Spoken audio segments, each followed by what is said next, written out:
Hello, Richard here from EagleSix Airsoft. We are going to be testing this MK18 Mark 18.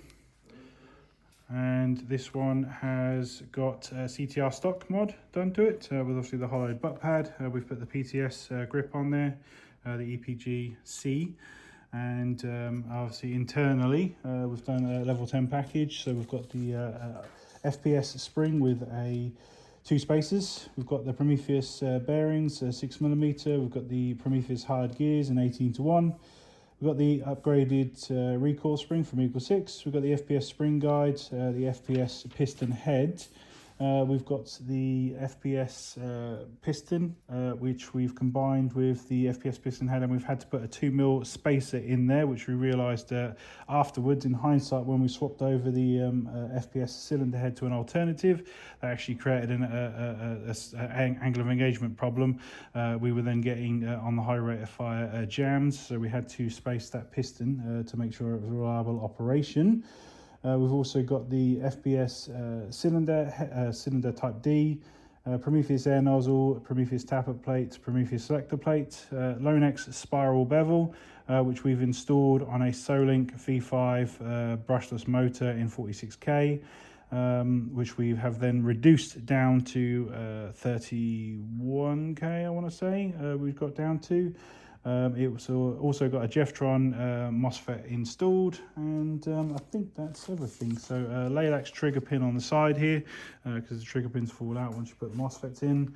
And obviously barrel wise, we've got the upgraded Prometheus barrel, the wide cut one combined with a matching number 7 kit from Psionic, the RHOP kit, and that's everything. So we just want to demonstrate it working now, just to make sure everything's all good. We'll start with single shots.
So there we go. We hope you enjoy. Obviously it's a stonking rate of fire, great trigger response, and yeah, I mean, it's obviously a lovely motor that's in there, expensive but lovely.